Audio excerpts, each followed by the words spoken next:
when am I being so concerned about my legibility that I kind of disappear myself?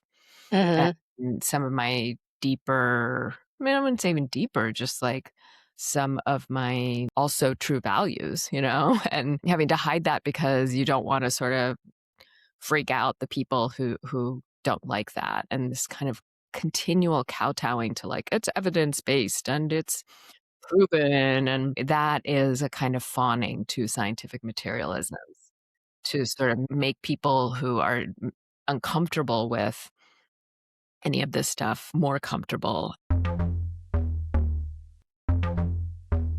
Welcome to Cosmic Clowns, a podcast about exploring consciousness, surviving chaos, and finding the comedy in it all. I'm Sebene Selassie, a writer, an astro nerd, a recovering know-it-all, and a proud bossy pants. And I'm Jocelyn K. Glei, a writer, a teacher, energy healer, word lover, color weaver, and dedicated potato chip eater. Yes. And today we are delving into the more cosmic side of Cosmic Clowns and exploring and thinking about the ways in which we personally and maybe collectively as well are starting to open more deeply to the cosmos, to the woo-woo, to the things that are considered out there, and also talking about the ways in which integrating that into our existing identities, personas, brands can feel uncomfortable or challenging, the fears or other anxieties that can create. So yeah, excited to talk about that. How are you showing up today? How are you feeling, Sebene? Feeling really good today. Yeah, I am a couple of months out from my last surgery, although I have a minor procedure next week. Um, and just really happy about being on the other side of something, and having more Yes. energy and being able to move more freely. And it just, every time I take a long walk now, it doesn't cease to amaze me to just have that kind of mobility and capacity. And Mm.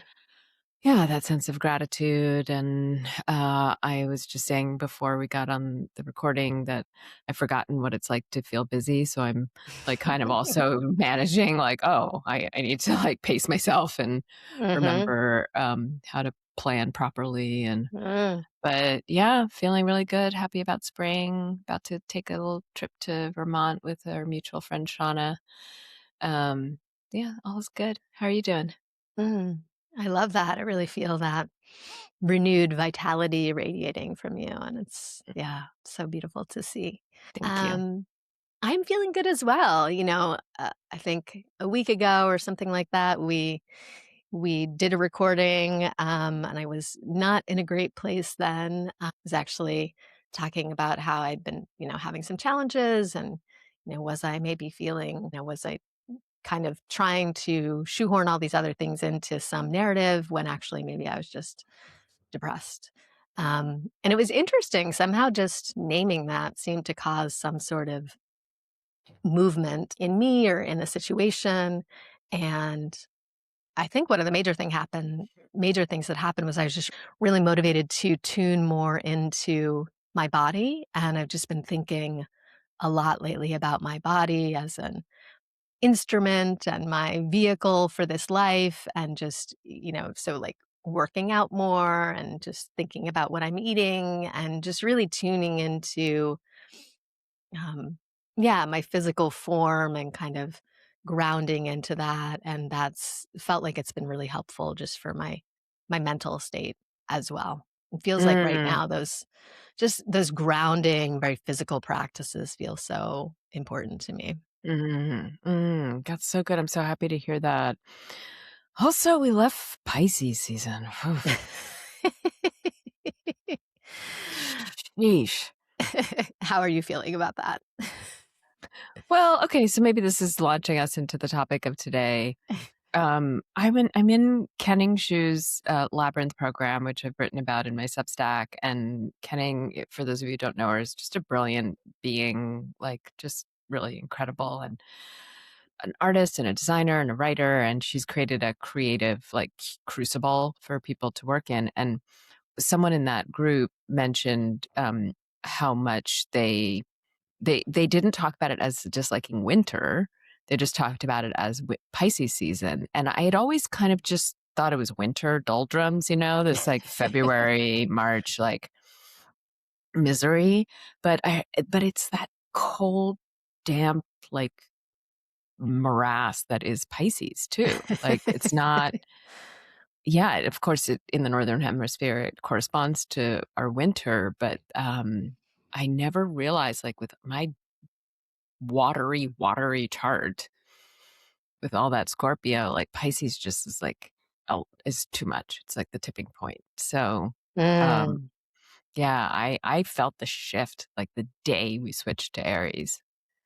Like mm, I really felt like that fiery spark and shift. So yeah, interesting. I wonder if there was a bit of that too for you, maybe. Yeah, I'm feeling some of that. I'm really thinking about Saturn in Aries, and I'm really feeling called to disciplined action, which feels like such a Saturn in Aries like type of energy. I don't know about you, but I really associate Saturn, it's structure and responsibility, but so also kind of that energy of discipline. And Hmm. Aries, of course, being like the sign of action, and always kind of charging forth. And so as I think about also, as I said, sort of the body, and I'm just really in a moment of wanting to get more into my routines and finding like, kind of this really like satisfying discipline through showing up in a regular way and tending to the Mm, things that I want to prioritize and just really trying hmm. to connect to that rhythm. Yeah. What's Aries for you? Your fourth house Yeah. of house and home and Found ancestry. Yeah. And I Yeah. think foundations. I think it's like a big Foundations. moment Yeah, that's a nice way to of talk about it. Yeah, it's always interesting, there's so many different lenses, for those folks who are listening who don't know the houses really well. Every zodiac sign corresponds to a different house depending on, how your chart is set up, and the houses have various meanings, right? It's not just one, and so when a planet moves into a new house, you're working with the energy of that house, it can mean various things, right? So, as we were saying, the fourth house can mean family, it can mean ancestor, it can mean home, it can also mean foundations, and I'm sure it can also mean some other things that I'm not including here, other interpretations, more esoteric things. Um, but for me, it feels like I am moving into a kind of, as you and I were talking about a while ago, maybe not just a new chapter, but like a new novel. And it feels like laying the foundations for whatever that kind of big new thing is, feels like what a big part of my work is right now. Um, Mm, and for me, I'm even like, oh, so what are the foundational stones? Like, what are those about? Which is part of what led me into this discussion and this question that we're asking today, just thinking about I personally have gone through such a dramatic shift in terms of the way that I relate to the world and the way that I show up and bringing, energy practice into my professional field and bringing new forms of channeling into my field. And I'm having a real moment where I'm thinking about how do I want to show up now, specifically professionally, and how much do these, kind of more cosmic, we'll say, or more woo woo components like feed into how I'm showing up and what that kind of more public, more professional persona is. And it's an interesting and sometimes like kind of uncomfortable thing to think about. hmm. But you've been in that exploration for a while. Like, it doesn't seem like that's so new. So what's new about it right now? Yeah, I mean, I think it's, we did our coming out of the closet episode a while ago, and I think it's right. There's kind of that feeling of like, you're kind of constantly like, ta-da, like, and like, ta-da, like now this, like there's Mhm. just kind of Mhm. these ever unfolding layers. And certainly I kind of um, I was sort of originally in this very like sort of productivity oriented space and then kind of moved into a little bit more of a exploring spirituality, exploring consciousness space. Um, and I think for me right now, part of it is, and I've talked about it a little bit on the show, but I don't talk about it very much in my newsletter or other channels. Um, I've like opened up different channels for communication, specifically in working with like stones and with crystals. And there's a sort of, I don't know, an energy or an opportunity, it feels like for me, around inviting that into more into the type of work that I do.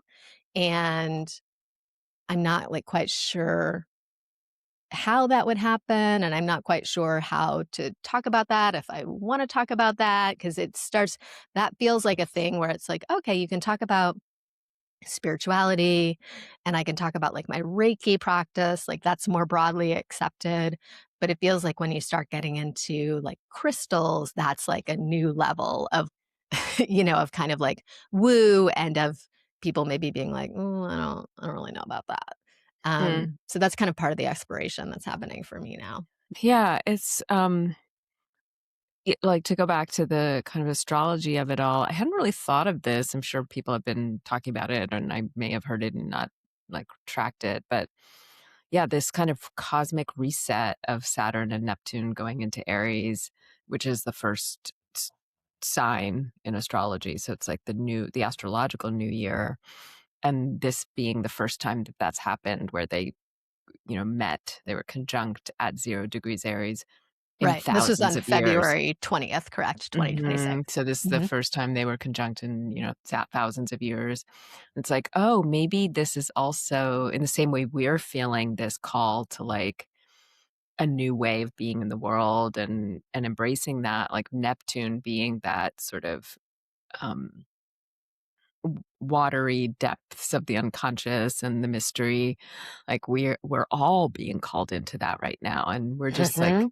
we're getting with the program in a way. Like each of us have to get with that program. That I was uh, just journaling this morning, and I had listened to this episode yesterday, an interview with someone, I can't remember her name, who just recently wrote a book on fawning.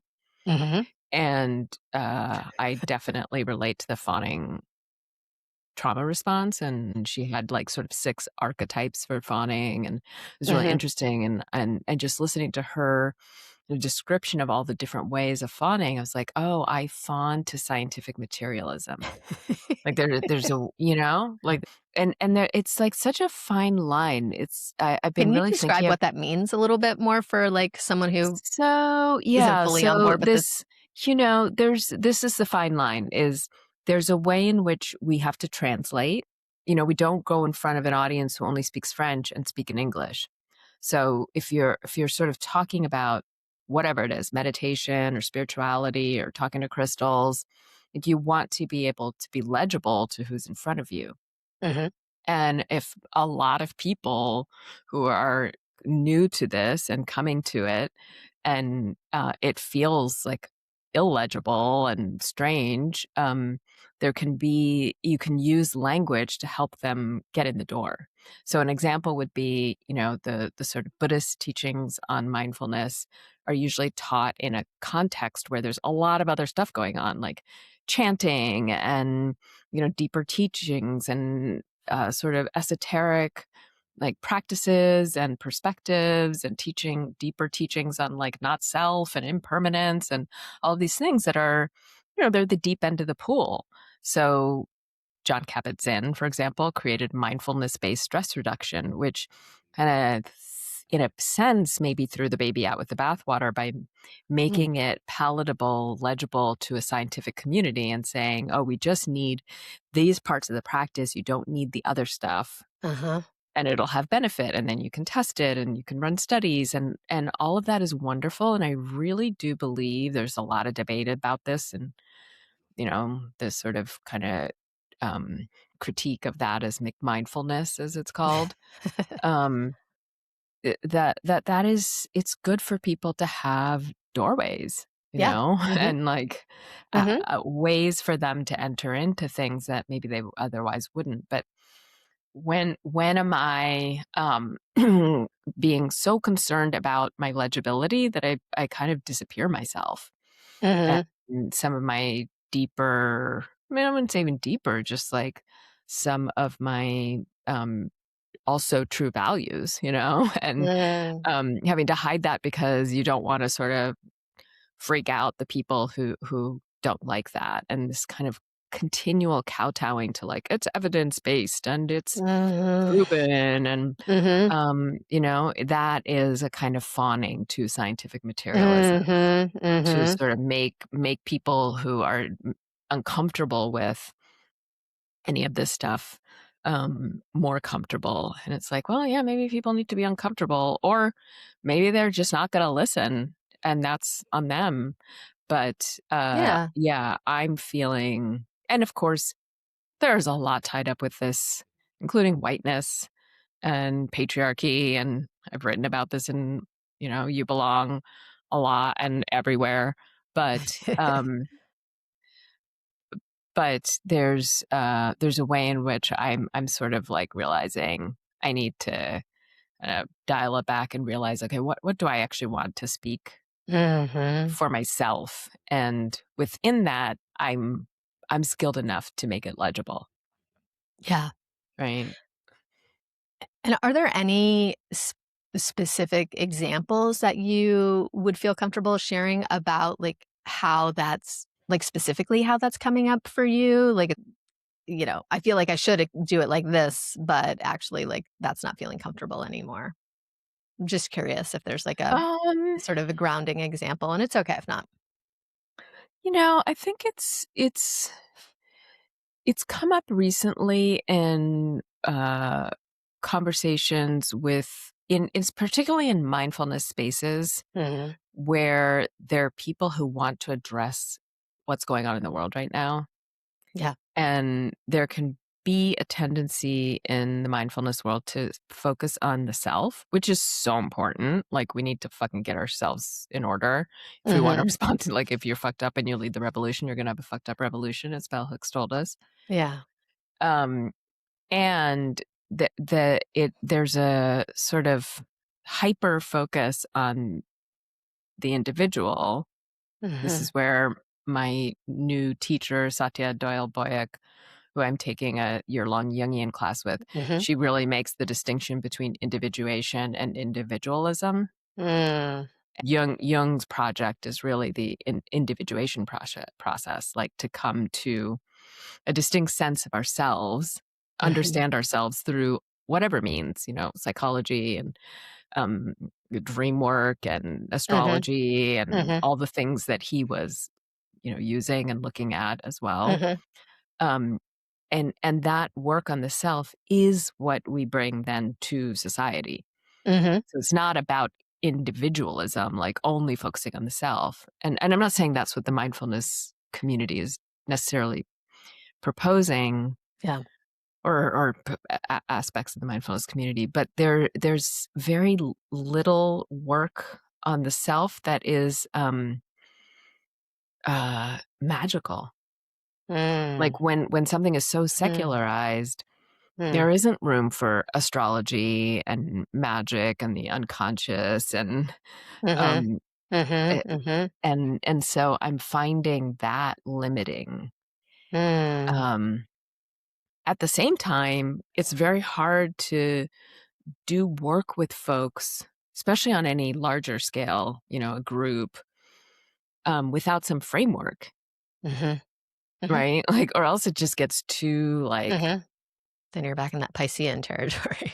Yeah, it's just like wishy-washy and all over the Mm, place. So I was trying to do that a little bit at Kripalu a couple weeks ago. I was teaching the elements, and I was using them an elements meditation practice, which is a mhm, classical mindfulness teaching, as a framework to start to touch into, the mystery, basically. mhm, Um, hmm, so yeah, that kind of, I don't know if that answers the question, but like when I'm in spaces where yeah. I can't really evoke the mystery in anything but like naming it, and Right, right, saying it exists rather than actually bringing in like frameworks right. and practices and Like um conjuring the mystery itself, kind of. yeah, and actually giving people not a map to the mystery, but like tools, Mhm. like Yeah. yeah. Mhm. Mhm. So Mm. Yeah, there's so many things that are coming up for me in just response to everything that you just said, and one of them is something that I'm really relating to and what you were kind of saying around fawning in relation to scientific materialism, and, you know, do you wanna do that? Do we wanna do that? Like, eh, I think there's the question of like, yes, someone needs to be the translator, right? Like, yes, someone needs to open the door, but like, do I want to be that person? Like, do you want to be that, like, do you want to be the person holding open the door? Or do you want to be, like the person who's like, okay, you made it through the door. Like, here we are. Let's talk about mystery, right? Like, mhm, mhm, and there's that. And I think there's also just what always comes up for me is like, I feel like when I was gonna say leveling up, but that makes it hierarchical. When I'm moving into some new phase, like, there's, like, the competence of the old phase and, like, the comfort of sort of the competence of, like, whatever it is, like, being the translator, like, being the person who opens the door, it's like, I know how to do that, And that's very alluring too, like, for me to, like, to do the thing that I know that I'm competent in doing, um, as a s as opposed to going into the space that feels more uncomfortable or unfamiliar, and I'm just, describing my own experience here, not trying to say what your experience is.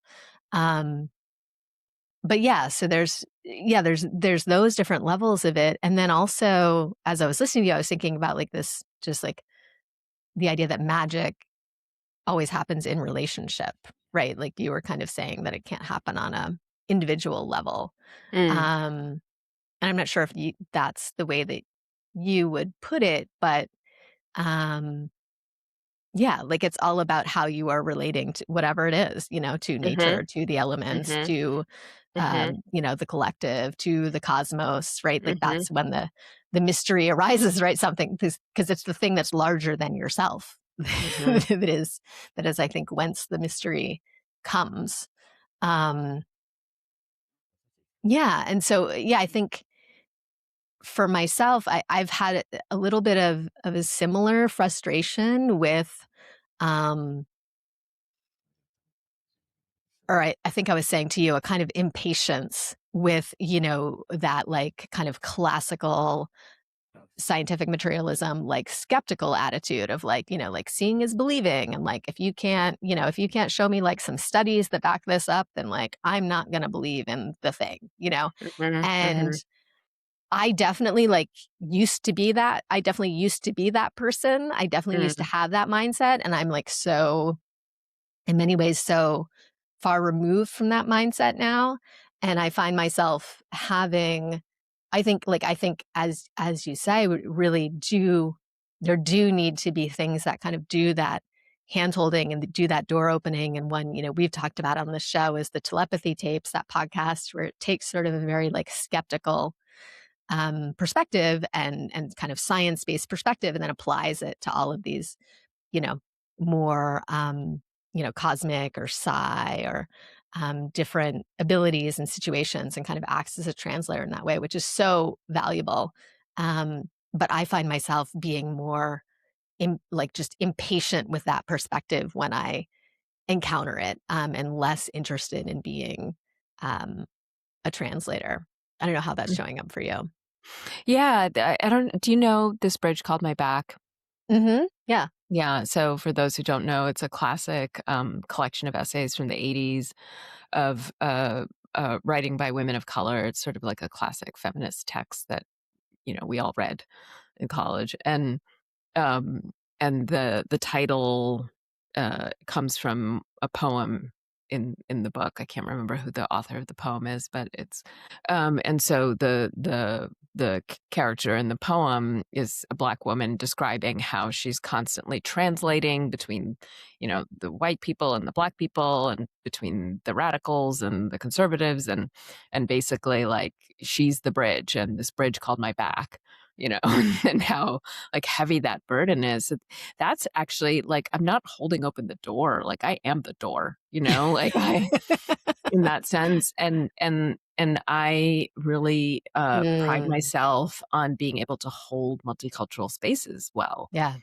And, I've been doing that for a really long time, and it's hard. And I'm not saying I'm like perfect at it at all. I'm not.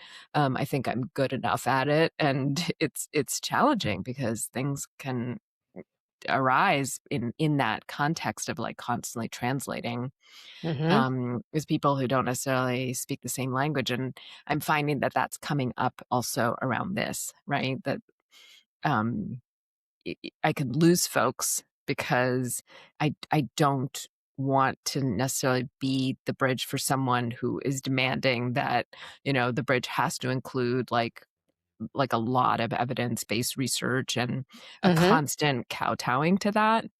Like, I can point to it and name it and sort of like to help bring someone along, but I'm sort of becoming exhausted by um the inability for people to just be like, oh, okay, I trust you. Like, mhm, mhm. and so yeah, so that's sort of what's coming up for me when Mm, yeah, that. yeah. Yeah, when I was sitting in meditation and healing context recently, and what kind of came up was focusing on sharing your message with people who are ready to receive it. Mm. And so I've been thinking about that, and it's right because sort of what you're saying, and certainly one thing that I'm thinking about in the ways in which maybe I'm like fearful about, like, coming out of the closet as like a crystal communicator, is right that I'll lose We people, or like we're ready. is I that mean, certain people. Cha and I are totally ready for that. Cha-cha's ready. Is that I'll lose people, right? And um and it's like, well, maybe that's okay, like, it can be fine, like, just speak Maybe to the it's people who are. necessary. Well, exactly, yeah, maybe it's necessary, maybe it's a necessary part of my evolution, to just relax around that and feel like, okay, well, this is what's coming in. And so I'm just going to kind of move forward.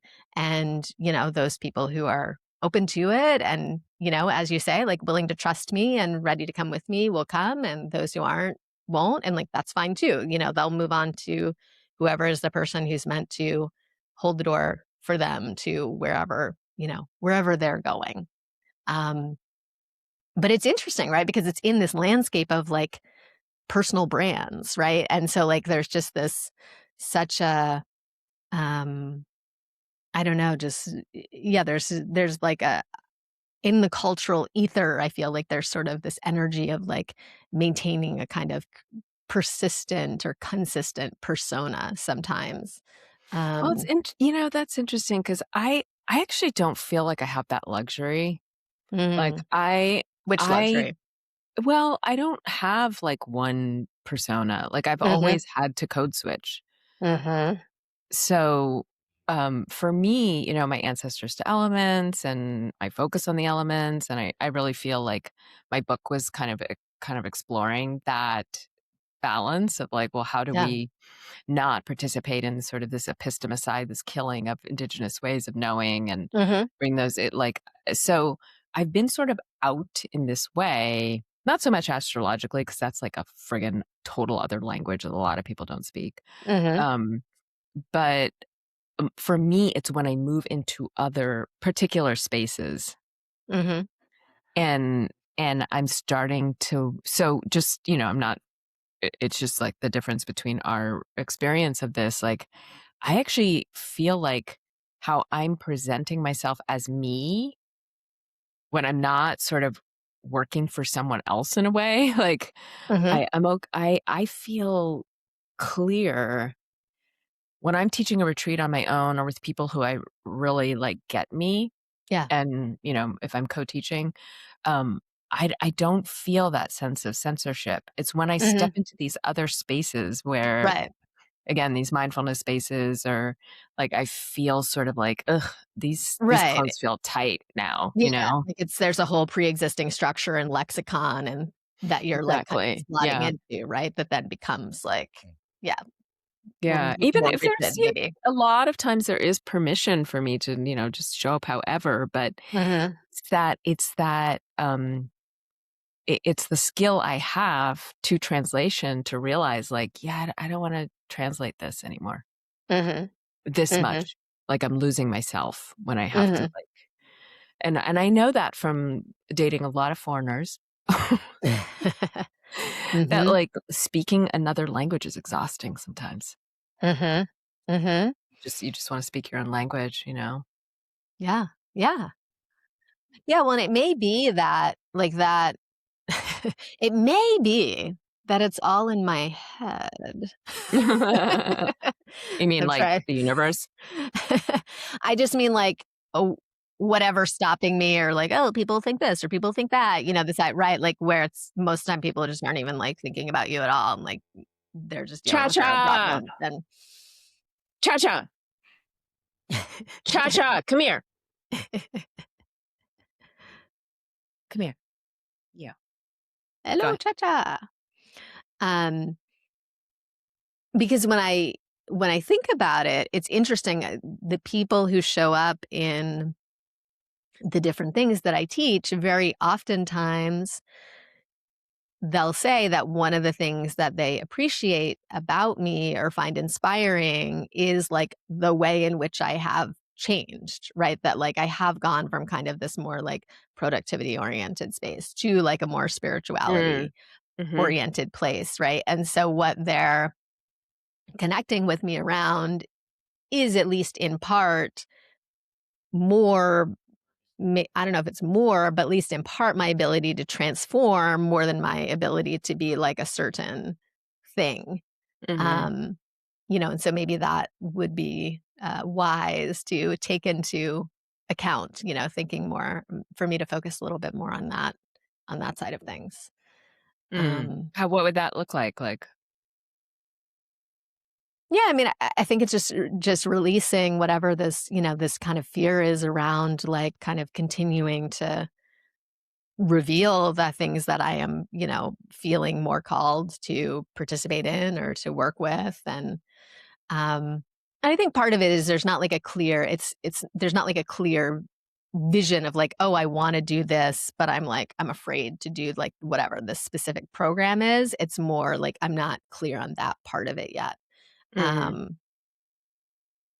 yeah. And so I don't know if it's sort of like just kind of stepping into the energy of showing up more fully and then, I'll kind of figure it out or something else, right? It's just mm, work in progress. mhm. Um, Well, I think it's a really, I'm always oriented towards service because 'cause I'm just that's what I've been doing my whole life, adult life, but, um, it it I think it really serves right now to lead by example in that way because mhm. I hearing more and more and more some people are just like, that's in their bones, like, they're just born witches, they can't hide it, they're just like Mhm, it's just they're that's been true, and they were maybe raised in that or mhm. surrounded Yeah. by it Mhm.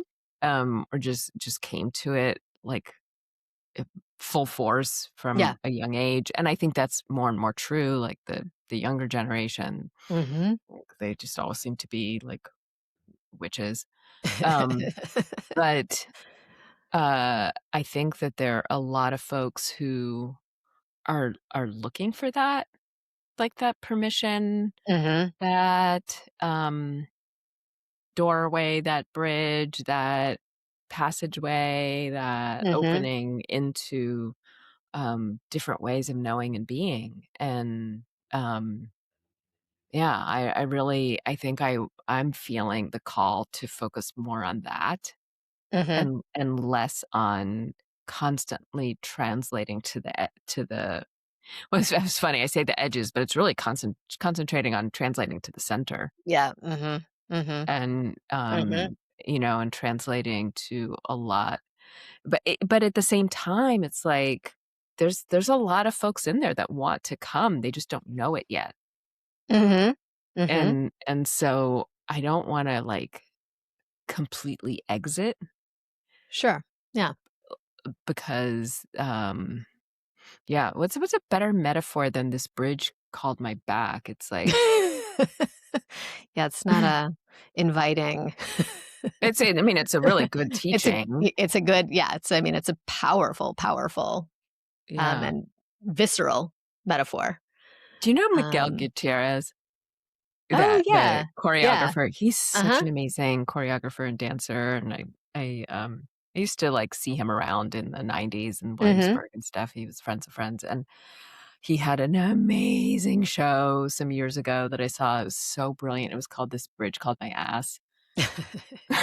It was so good, and it was, like, this whole exploration of him as a Colombian American man, like, in a very white, like, dance scene and, all through dance, obviously, he wasn't talking about it, but, oh my god, it was so good, and it ended with this amazing piece with him and the other dancers and at the end, I can't even remember if it was like a stuffed animal or something, but it was basically how a tiny dog is God. But it was like it was put into sort of an ancient South American, I can't remember if it was Incan or something, like Yeah. ritual kind of context. It was so funny. The Chihuahua. So he's so brilliant. He's like has this capacity to be so deep and so funny at the same time. Mm. Anyways. Ugh, my dream to be so deep and funny at the same time. Oh my it's basically like all like the only art I wanna witness. Yeah, yeah. Speaking of which, John Early has a movie coming out. Okay. I haven't Mhm. checked in on him in a I while. know, yeah. Look good Melissa saw looks it, good? she said it's amazing, amazing, Okay. so, Oh my speaking of god. funny and deep, yeah. Ugh, we need more funny movies. Yeah, Um, this bridge called my ass. Okay, so yeah, a metaphor that's a little bit lighter and a little bit funnier. yeah. This is Maybe. this bridge called my vag. What I wonder, like, I like that when you were saying translating to the center, like, that's an interesting idea and versus translating to the edges and what's kind of the I don't know, what's the happy medium in there? Uh, Yeah, well, it's interesting, Kenning's program is called Labyrinth. There's something about, like, mm, getting people out of that morass that they found themselves the in the labyrinth called my center. ass. In this I've been there for a few years now. Remember what was I Oh. texting you about one point? I was like, "I'm not, like, being really I haven't been productive for a really long time, like, I feel like I've just had my head up my ass for" and you were like, "Head up your ass is a different kind of productive." It's like, "That's sweet. That's Thank funny. you." I was saying to a friend yesterday, I feel like I've had, like, a boot up my ass, like, for the past year, and I was like, I know I'm not gonna, like, not have any knocks, but, like, a gentle bump to my butt Just a rather than, nudge, like, maybe. a boot up my booty, like Yeah, just so you can relax a little. yeah. Oh my Okay, goodness. we gotta work on the metaphors, but We're working on it. Um, I mean, how is it well, here's the question is how are you seeing that showing up? I mean, you were talking about, like, I feel like I am seeing just to take it from the personal level to the collective level, like, I'm feeling these upwellings within people of, like, the cosmic, of the woo, right? Like, it feels like so many people are just starting to, whatever it is, like, feel more of a connection to their intuition, or all of a sudden they're like, you know, feeling connected to mediumship, or they're just all of these different um, types of kind of openings, and it feels like a little kind of like, a pot, like, starting to boil, these little, like, percolations Mm. of different layers of consciousness. I'm curious how you're kind of seeing that, or if you're seeing that, like, feeling into that showing up in the folks that you're interacting with, and just kinda what Yeah, you're for sure. Like I was witnessing. saying, yeah, like I think that I'm noticing, you know, people, mostly women or Mm. queer folks who are around my age or maybe a little younger, who Mhm. are who are also questioning this like Mhm.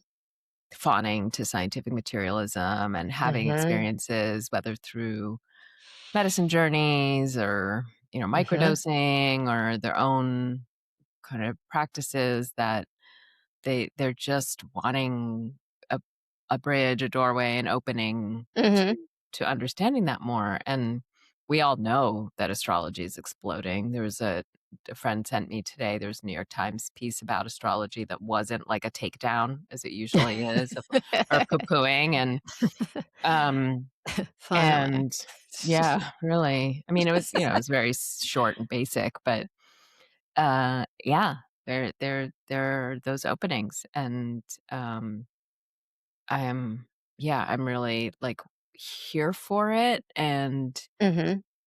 um or like I want to orient more and more that way. Mm. Mhm. Yeah. Mhm. Mhm.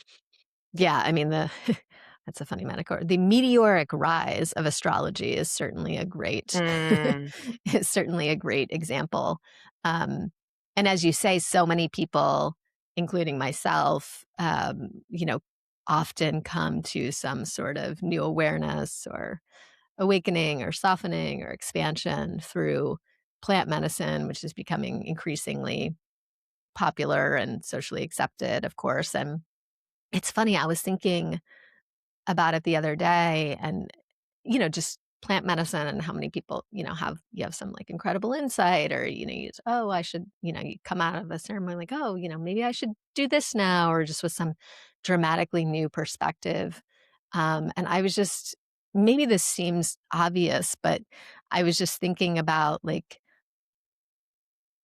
that is the first time that, for many of us, we just were able to get outside of the human perspective, right? That, like, for the very first time, you are since childhood. Yeah. communicating with a consciousness that is not I mean, this isn't everyone, but as most of our experience is rooted in this kind of scientific materialism that humanity in general, not like every single person, but in general is, right, the predominant sort of lens that most people are relating to the world through. And just to be relating to something, be in relationship to something, some sort of consciousness that's just not human. And like Mhm. that in and of Mhm. itself is just like so expansive and Mhm. illuminating to just kind of step back and Mhm. to have a different influence. Mhm. Yeah. Yeah. Yeah, and I feel like, of course, there are a lot of people who have that in different ways with plants or with animals and nature. Yeah. And I think that, there are a lot of us who don't have access to those things. Like, Absolutely. we live in cities, or we Mhm. just haven't had as much exposure Or and financial. s or financial. Yeah, like, Yeah. nature access is a financial issue. Mhm. Um,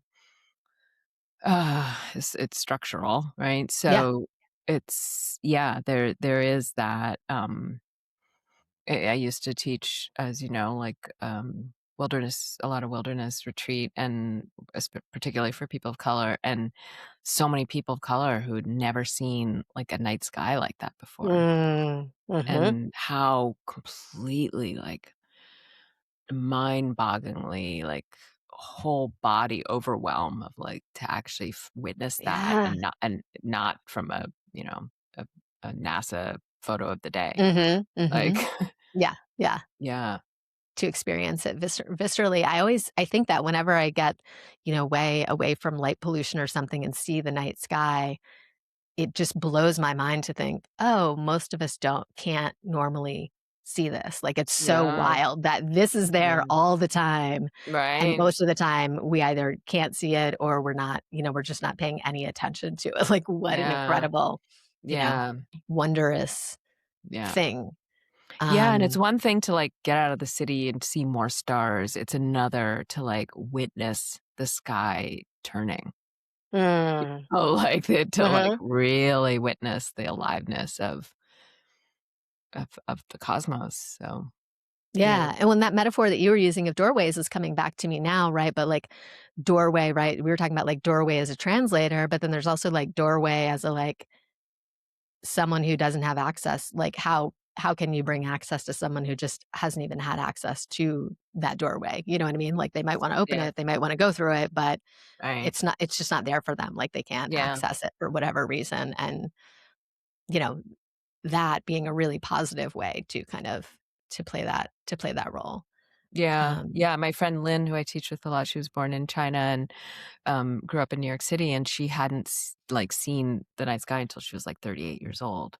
She's almost 50 now, and, um, yeah, and that kind of experience and how it's turned her into a nature meditation teacher, Mm. and we have a commitment to find ways to bring that to people of color, but it's hard, like, Mhm. we're constantly trying to figure out, like, where can we go? How can we afford it? How can we afford how can we also get paid? And we're not trying to, like, Yep. make a gazillion dollars off it, but, like, Right.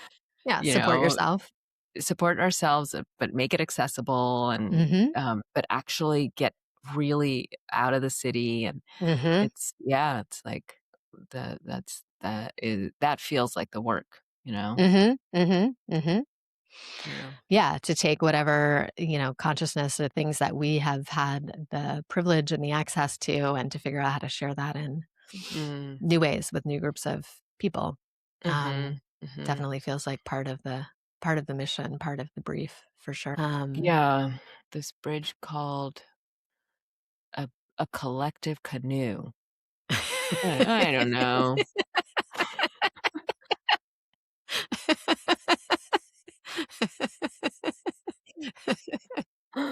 This bridge called a community spaceship. This bridge called a portal. This bridge Hmm. called a portal. We'll keep A popular portal, a populist portal. this bridge called a chihuahua. We're gonna keep workshopping it. Yeah, that's right. We'll see. We'll figure it out. Um, any last threads or kind of thoughts of different things that's kind of coming up for you around the woo and, I don't know, just your own challenges or reflections on integrating or stepping into that fullness? Yeah, I guess one thing that's coming up for me, I'm curious how it lands for you because I know that, you're as enthralled with astrology as I I sort of decided when I first started studying astrology about 6 years ago, 5.5 years ago, like, more deeply, that I didn't want to make this into a job, and I didn't wanna, Mm, like, become an astrologer. I mean, as mhm. if, like, it's a lot of fucking work. I don't think I have the energy anymore to invest Every once in. in a while, I do wonder, will somebody become an astrologist? No, I will not because I Now we I know. I don't want to, and at the same time and I also don't want a teacher. I mean, I don't want I learn from many people, Yes. anybody can be my teacher. I'm in 2 programs right now with wonderful teachers, but I don't sort of want, like, that sort of pedestalizing of teachers. Yeah. I learned a lot from that. Um, and, yeah, but, like, how to integrate astrology I am doing it, like, with my moon, you know Mm. newsletter and the make sacred space based on moon day, the moon phases, and but yeah, maybe I just answered my own question. Like, I don't need to, like, start teaching about, like, people's charts and things, but it's just so helpful. It is, I mean, it's so fascinating, and I agree, it is so helpful, and I think specifically for me, in the realm of context, right? Like, we just live in a world where so many things are just completely, like, out of context, right? It's just like, "Boop, boop," like a headline, a tweet, a whatever, like, just, and, like, so much information all the time, and to have some broader context, and especially a context with the lineage of astrology, thousands and thousands and thousands of years, um, is so powerful. But yeah, it's like maybe the answer is just that it just kind of comes in, as it comes in for you, and maybe it starts to come in more and more at a certain point, or maybe it doesn't, it's just like Mm, kind of that constant process um, of just sort of feeling it out, and feeling out how important it is to you, like you were saying at the beginning, of like how important it is to feel like you can bring more of that in if that's what you feel like doing, yeah, that it's just not like, "Oh, I want to, but I, like, can't," I can't bring right. that component in. Well, for Um anyone who's listening who is interested and like doesn't know where to start, I think we would both highly recommend the Chani app, Chani. 100%. Chani Nicholas is the people's astrologer, and her app is a really helpful introduction. The free version is Mhm. already enough in terms of like starting to understand what a chart is and what astrological transits are. And Yeah. she does a weekly podcast for the free version that has a Q&A at the end and kind of gives the astrology of the week, and Mhm. very in terms that you can understand. And so, yeah, it's a very educational app if you want to check that out. Yeah, just, like, so accessible, and just, like, the design and the gifts and everything is just very, like, fun and enjoyable. Generous and yeah. Mhm. Mhm. Yeah, cool. So check that out if you're interested. We'll put it in the show notes. But yeah, do maybe close here. And thank you for being with us. We are, a little lax in our every other week schedule. As Jocelyn mentioned, we recorded an episode that didn't work. Wah wah. Was my bad. Um, I was sad eh, that day. whatever. It's like not everything needs to like be a product. So the process was fun. Yeah. And yeah, thank you for being a listener. If you're here still with us, we always ask for feedback, for support. You can support by sharing this. You can rate and review it. You can also sign up for either of our Substacks. Jocelyn's Substack is called Radiate, and mine is called Remind Me to Love. And we're both on there pretty regularly and would love to hear from you there. And until next time, we will leave you with this moment of clown. There's something about like Mm. getting people out of that like morass that they found themselves The in the labyrinth called my center. ass. In this I've been there for a few years now.